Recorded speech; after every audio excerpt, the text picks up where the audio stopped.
guys, this is Sandra here, and today we're gonna have the first update for my palette project pen.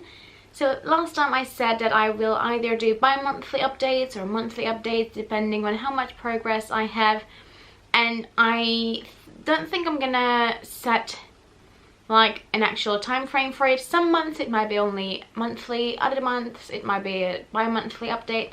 But I have a lot of exciting update that I want to show to you. Also, if you like my look, then it's gonna come in, I'm not sure which week this is going up, but either this Fridays or next Fridays, use some shadows. I just can't talk. But I have exciting update for both of the palettes, and yeah, I think we should jump into it. So the first palette I talked about was the Wet n Wild palette in the shade Rosé in the Air. And although this is not one of my oldest palettes, it's definitely one that's been well loved before.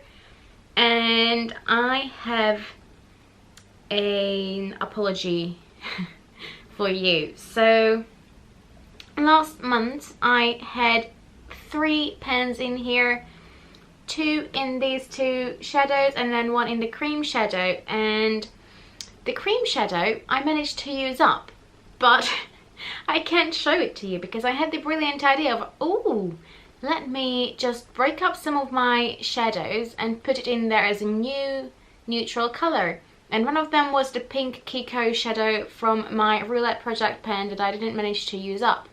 And then the other one were just some random already depotted cream shadows so I can make it less pink.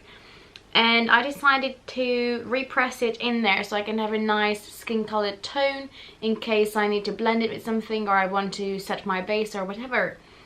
And I just did it literally now, like an hour or 2 ago, when I was doing this look on my face. And then once I already repressed it, is when it came to me that, oh, I haven't shown you yet the empty pen. And also, as I was pouring the rubbing alcohol in to press the shadows down, it went into the cool tone brown shade above it, and that had a pen in it, but as I was patting the liquid away, I managed to smoosh some shadow over the pen, so now it doesn't have pen in it. So technically, I hit pen in 3 new shades in this palette, but you will only see 2. And I used up the cream shade, but you can't see it anymore. What a great YouTuber I am. But this is how the palette looks now close up. So as I mentioned, there was a pen in this, but you can't see it anymore, and this was completely gone. But now I have a new cream shade shadow in there. You can still see it on this one as well. It's still a little bit wet. It haven't fully dried. But anyway, you will see the comparison pictures. I would say here, let me scooch a bit on the side. So you can see in comparison that there is quite a good use on these, and I don't think there is one shade I haven't used. I used all of them, obviously. The warm tone brown and the dusky pink are the ones I use the most, and the cool tone brown, but I have no point of proving it. I can just show it to you, I guess, next time. I don't think it will take me long to hit pen on this again. These formulas seem really like powdery, but it's not powdery in the sense that there's loads of fallout on my face. There's barely any. They blend amazingly. I really do enjoy working with these shadows, but they are really easy to use. And I've seen it from other people as well, that you can just fly through these palettes, and I'm not complaining. I really like using these. The only problem I have is a tiny bit with this burgundy shade. I think I will have to take a spatula and just scrape on it the tiniest bit. That's the smallest cold pen? No, hard pen on top of it. But it still worked fine to create this eye look as well. It's just, yeah, I can see it sitting on the top, and I think it's from this champagne shadow as well. It seems like now I have a tiniest bit of sparkle in every single shadow in here, apart from this cool warm tone brown. I know that has a little bit in there as well. Which, to be fair, once you blend it on your eye, I can't see it. And I'm not sure if they were there before. I didn't see it before, so I think that's new. Yay. But yeah, I feel like I made really good progress on this palette, and I really do enjoy using it so far. And what came to me as well while I was repressing that shadow, which I shouldn't have done before I showed it to you, I'm really sorry, is that if I use up some shades from this and I have some empty pens, I might as well repress these shadows in there if I'm not finished with these yet. so that could be a good idea. But that's my really good progress on this palette so far. And now we're going to move on to the Urban Decay Naked Basics palette, which is one of the oldest palettes in my collection at this point. And I only have 3 shades left in here. I'm not sure I made a huge amount of progress. We will see again on the pictures here, but this is where I am now. Let me just show you close up first. So on the brown, I actually managed to hit side pan, so that's quite a bit of progress. And I'm pretty sure that the pen might have gotten slightly bigger on both of the other shades as well, but we will see that properly on the pictures. And the way I use this palette is that I mainly use the brown shade in my brows, is why my brain got confused. I mainly use that in my brows. I have them in my brows today as well, and then sometimes I mix a little bit in the black as well in my brows, or at least just in the tail end, so I can make it a little bit deeper. My hair is fairly dark, so it works great in that way.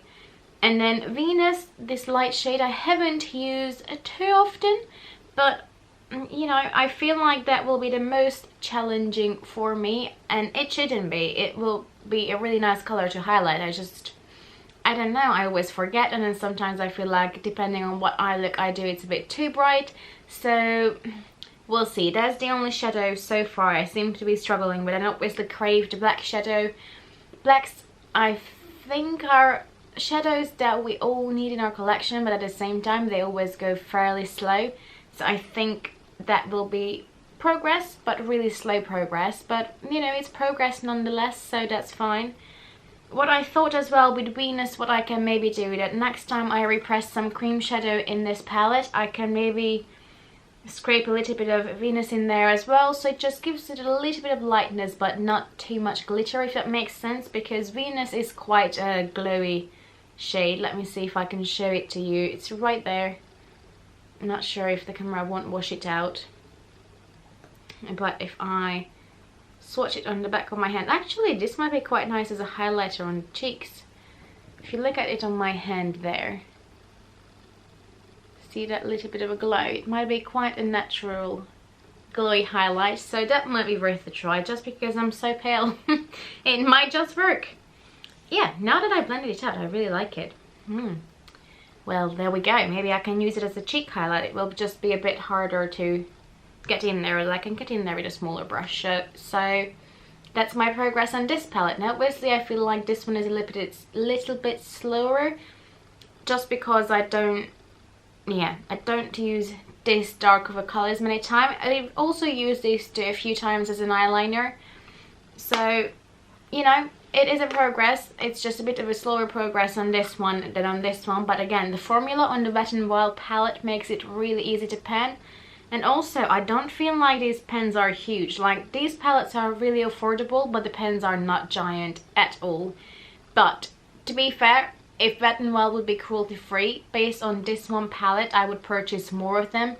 And I had the Walking on Eggshells palette before as well. I just gave it to one of my friends. So based on these two palettes, I would happily buy more Wet n Wild palettes if they were cruelty free, but they're not.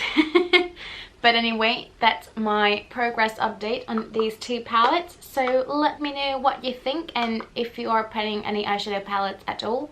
If you do, please let me know what they are. I would love to know, and how you're getting on. So I feel like for this being a 1 month progress, it's a lot of progress. And I'm really happy with it, even though I'm sorry about those 2 shades that I kind of messed up.